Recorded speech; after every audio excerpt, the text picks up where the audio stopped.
কিতাবের মধ্যে এসেছে যে হযরতে আলী রাদিয়াল্লাহু তাআলা আনহুর সন্তান ইমাম হুসাইন রাদিয়াল্লাহু তাআলা আনহুর কাছে একজন এসে বললেন, হে আলী রাদিয়াল্লাহু তাআলা আনহুর সন্তান ইমাম হুসাইন রাদিয়াল্লাহু তাআলা আনহু, আমরা আপনার কাছে একটা আরজি নিয়ে এসেছি। ইমাম হুসাইন রাদিয়াল্লাহু তাআলা আনহু বললেন, কি আরজি নিয়ে এসেছেন? বলে, হে ইমাম হুসাইন, আমরা এসেছি যে আমাদের সমাজে এখন অনাবৃষ্টি আল্লাহর কাছে আপনি একটু দোয়া করেন যেন বৃষ্টি নাজিল হয়।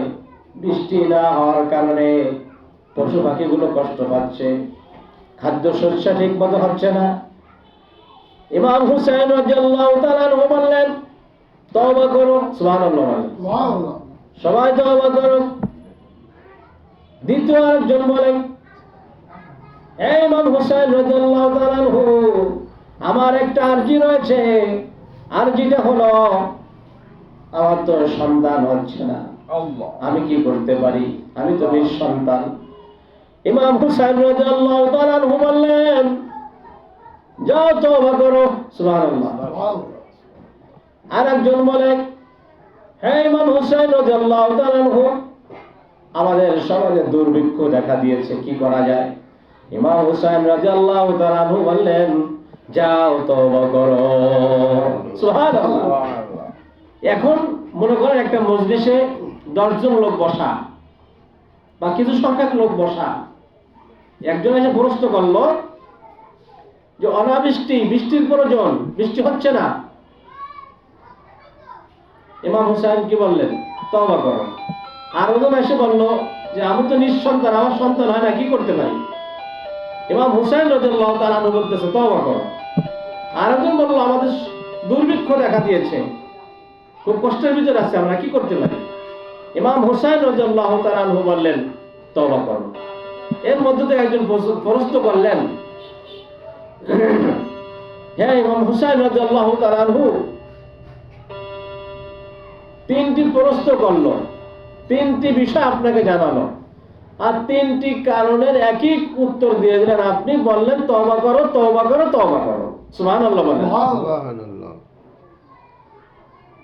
প্রশ্ন আসতে পারে না যে যার সন্তান নেই সে কি করবে? আপনি বললেন তওবা করেন। বৃষ্টি হচ্ছে না, আপনি বললেন তওবা করেন। দুর্ভিক্ষ দেখা দিচ্ছে, কি করা যায়? আপনি বললেন তওবা করেন।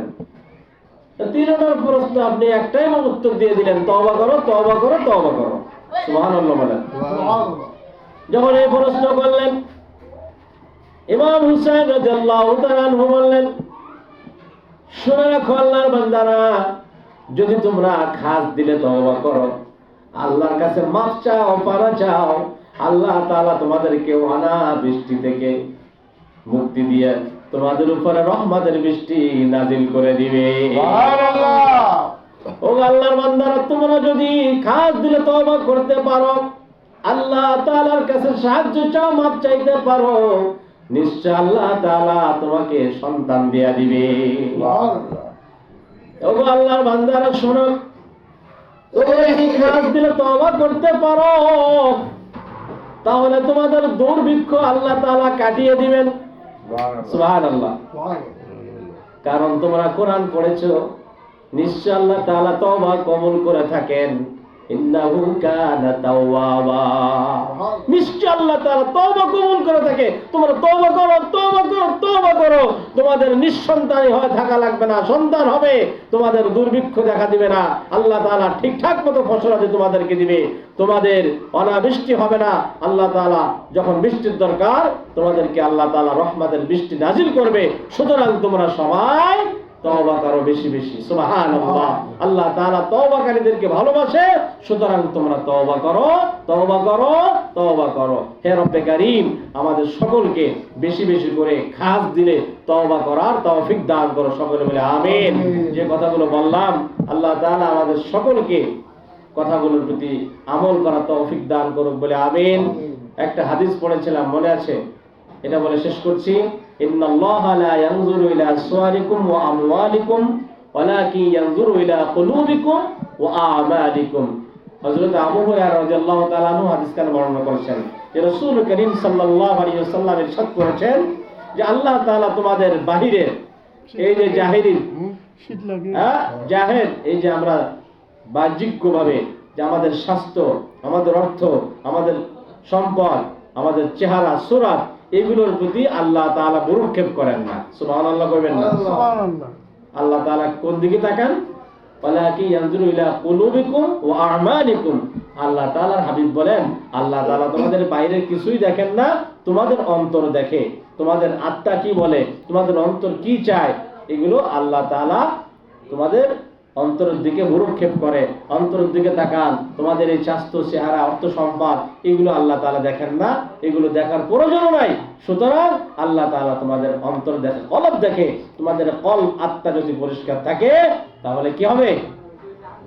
আল্লাহ তাআলা তোমাদেরকে কবুল করে নেবেন। সুবহানাল্লাহ। এই জন্য আমরা যে আমলগুলো করি, আমরা যে কথাবার্তা গুলো বলি, বিভিন্ন সময় এগুলো যদি অন্তর থেকে, অনেক সময় রাগ করে আমরা কথা বলি মুখ দিয়া, এটা কিন্তু আল্লাহ কবুল করে না। আল্লাহ কবুল করেন কোনটা? অন্তরেরটা। এই জন্য আল্লাহ তাআলা বলছে তোমাদের বাহিরের চাকচিক্যময় সিরাত, সুরাত, অর্থ, সম্পদ, এদিকে আমি আল্লাহ তাকাই না, তোমাদের অন্তর দিয়া যে কাজগুলো করো ওই দিকে আমি আল্লাহ তাআলা তাকাই। সুবহানাল্লাহ। আর অন্তর দিয়ে যে কাজটা করবে ওইটা আমি আল্লাহ তাআলা কবুল করে নেব। সুবহানাল্লাহ। হে রব্বে কারীম, কথাগুলোর প্রতি আমাকে সহ আমাদের সকলকে আমল করার তৌফিক দান করো। ওয়া দাওয়ানা আলহামদুলিল্লাহি রাব্বিল আলামিন। আসসালামু আলাইকুম ওয়া রাহমাতুল্লাহি ওয়া বারাকাতুহু।